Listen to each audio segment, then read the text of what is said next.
বৈবাহিক দর্শন আবার কি? আমার দেশের আইনকে আমি ঘৃণা করি।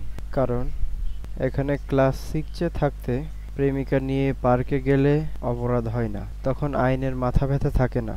কিন্তু যখন একটা ১৬ বছরের মেয়েকে বিয়ে দিতে যায়, তখন যত আইন সব সামনে আসে। মোটামুটি বৈধ কোনো কিছু চোখে ভালো লাগে না।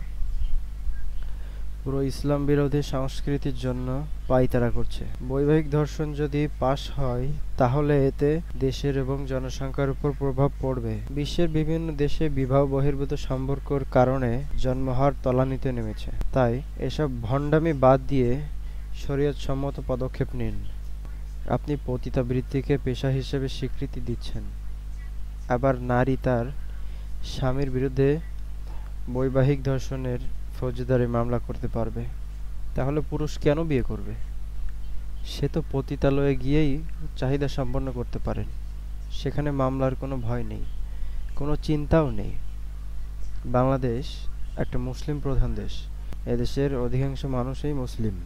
অথচ আপনি নারী সংস্কার কমিশনের সকল বিষয় রাখলেন পুরোটাই ইসলাম বিরোধী।